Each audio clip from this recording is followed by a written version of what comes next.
Okay, first off, I do want to say how sorry that I am for how late that this video is. Bloody frickin' duh.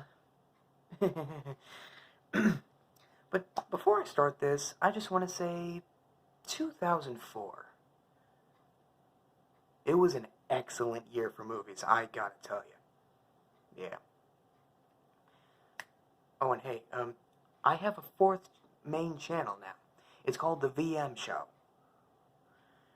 No, it is not supposed to be a parody of the VM Awards. I did not know that was a thing until after I named it. I'm not changing the fucking name. Just deal with that. It already has 3 subscribers. All of them are me. But on this channel, I have 57. Also me. But I do want to say that this video is already a minute 20. So let's just get right to it. You guys know how I did a part 1 to this already? Well, fuck that. I took that video down because I did not like it. I literally started off the 10 movies by saying number 7. I ruined the whole damn thing. So I was like, fuck it. I'm taking it down, redoing the whole thing. I hate that. Yeah, it really gets on my nerves. So, I'm going to redo it. But without further ado, here is the remade Top 10 Best Films of 2004. Number 10. Cellular. I thought this meant something else until I actually read the back. I was like, Cellular? Wait, is that the thing where... Let me read the back. Holy shit, this sounds engaging. And it is. I gotta admit, the pacing of this is actually not too bad, but it's not the greatest. I kind of wish that the characters would have gone a little bit further with their mission.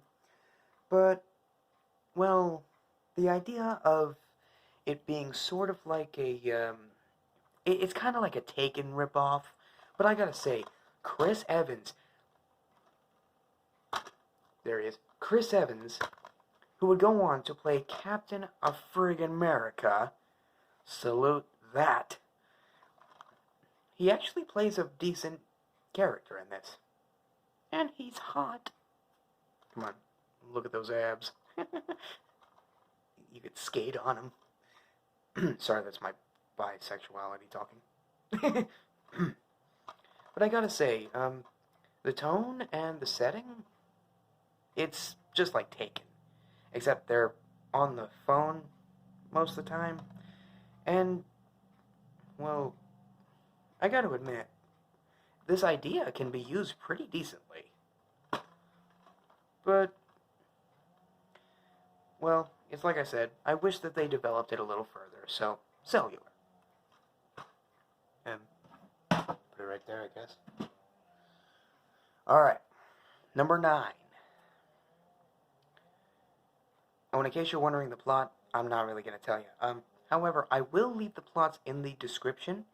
I'll just summarize them so that way I don't have to do the entire thing like on Wikipedia. But anyway, number 9 is the Lemony Snicket movie. I know it has a long-ass name. Fuck how long it is. Okay? Seriously, I'm not saying that whole name. This is way too inappropriate to have Nickelodeon's name on it. What the fuck? But I am thankful... Sorry, that the lighting is shit. I know. Don't call me out on it. I kind of just did that to myself. Damn it. This movie is dark. It is gritty. It is way too suspenseful for kids. It is way too inappropriate.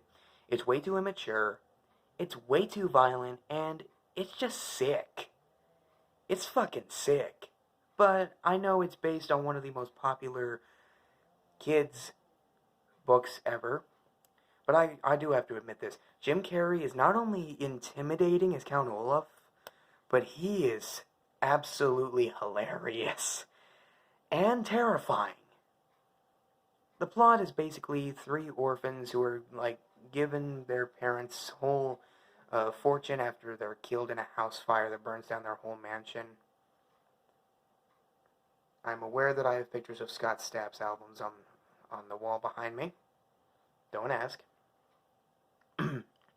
But this film is way too long. It's 107 minutes. It's one of Nickelodeon's longest. The fuck does that have to do with anything? Is what you're probably thinking. But PG, really? PG-13 the hell out of this.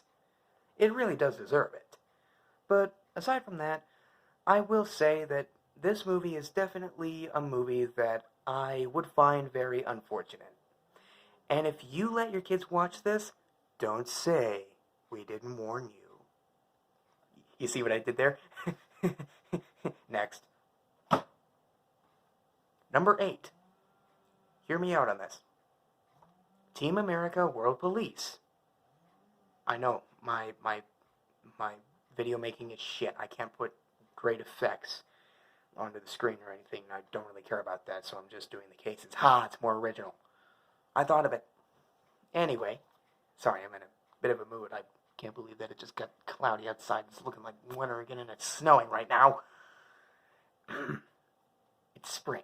It's still early spring, and there's going to be snow. Anyway, Team America World Police. No,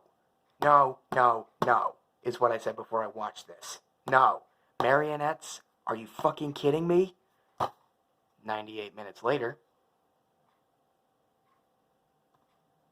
Wow, this was funny. Seriously, I finally sat down and watched this when I bought it without watching it first from like a fucking video store.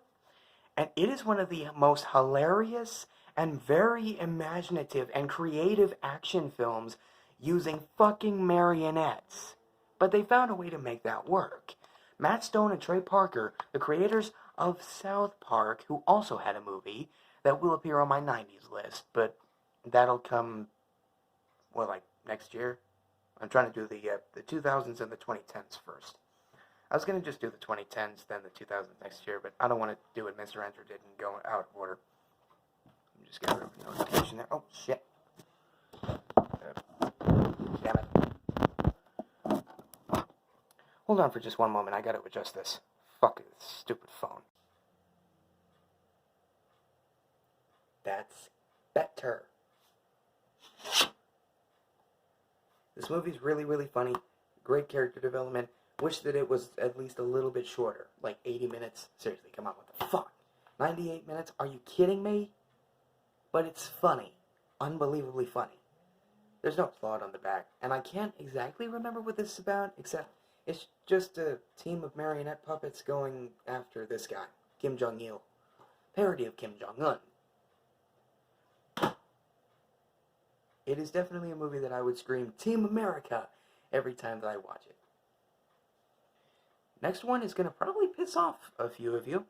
Don't worry, a spot in the part 2 video is going to piss off most of you. But number 10, 9, 8, 7. Thank God that I'm not screwing this up this time, because I don't want to do this a third time. Is Shark Tale. I'm aware that I'm holding a fucking disc. Seriously, I hate the fact that I have to just hold these up while I talk about them, but can't really do it much else. I gotta say right now, this movie's hilarious. Yeah, it's genuinely funny. Jack Black and Will Smith go great together in this movie, but they belong in an action film. They don't belong in something like this. At least together. In the same movie, they don't exactly work off of each other very well. Aside from the fact that one's a fish and one's a shark. Oh, and these two jellyfish with Jamaican accents, I get that that's what they're trying to rip off, the Jamaican stereotypes. They're actually pretty good. Yeah. It's just your basic liar revealed story. Don't become someone that you're not. Don't make everyone look like fools, just so that way you can try to make your own life better. I really like that moral, and this really shows that moral. You don't have to pretend that you're someone that you're not just to be liked. To become a someone. I like that. I think that the underwater setting is... The setting is cliched as fuck, for one. But seriously, other than that, the idea of this movie is pretty good. Even the title, Shark Tale. See how it's spelled differently than tail, because it's a story about fishes and sharks, and the H kind of has the fin shape of a shark. Next. All right. Number 6. Saw. Dear God, did this movie absolutely trip me out. Seriously, this movie is one of the most creative twist ending having films that I've ever seen. The reason that it's so low on the list is simply because I wish that it had more than just showing flashbacks and taking place mostly in a bathroom. Why the fuck am I petting it? Trying to make you laugh, I guess. But seriously, this is a crazy film. And I have to thank you, Lionsgate, for doing this. Thank God that I got the year right on this one. Yep, 2004, in Roman numerals, MMIV. Yep, Lionsgate. There it is. The idea of this is actually really good. There aren't too many kills, so there's not that much blood. I don't really care. But the character development, the creativity of finding clues, it's explored more in the sequels. Sorry, my neck is killing me. Ow. That's better. Sorry, I just got done watching a movie with my head like this, because my TV's up there. You'll see what I mean on my Media Meltdown channel tomorrow, after this list is done. Yes. But seriously, when I start reviewing these in October, just going to say right now, October will be Saw month, where I go over all 8 films, or maybe the first 4, all 8. Expect to see this. My Blu-ray player just turned off. I have to say, the atmosphere is absolutely chilling. I want to find this on Blu-ray.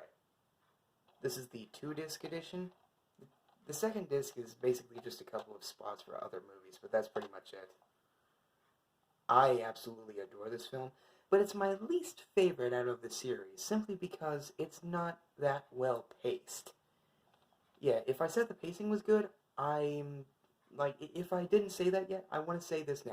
The pacing should have, oh, my battery's dying, should have gone, a little further. They should have upped the ante. The third act is where things get good. Most of the time, it's just sitting around and talking. I fucking hate that. Looking at you, Hulk 2003. Saw has the same generic problem, not having any action. This film has one scene of action, and that's the last 5 minutes. Bullshit. That's why the movie's so low on the list, and that's why it's my least favorite. Because it just didn't go all the way. But the twist ending, I'm not going to reveal it, but I am going to say this. It is going to throw your mind off a bit. Saw. Alright. Number 5, and this is where I'll stop. Number 5 is, thank God that I can finally put this one away, Harry Potter and the Prisoner of Azkaban. I really like this one. In fact, this is actually my number 3 favorite out of the entire series, because it's more related to the book than the others. Great further character development, darker elements, darker scenes, more graphic content to actually make the series a little bit more serious and toned down. The tone goes down in this one. Instead of being, oh, kid-friendly, la la la, shit. The tone, within, the first few minutes, after that whole scene with Aunt Marge, and after you see her float away, the movie kind of goes into a bit of a horror setting for a minute. Yeah, with the scary, spooky sound effects, a weird dog coming out of a bush. There's more development on that later. Oh yeah, Sirius Black. Assholes, you killed him off in the fucking 5th movie. No wonder that I hate that movie more than the last ones. But seriously, this has the absolute best plot more relation to the book, and it is one of the only films in the series that I would ever come back to again. Yeah. Definitely a film that is no prisoner to a series like this. And that's about it. So,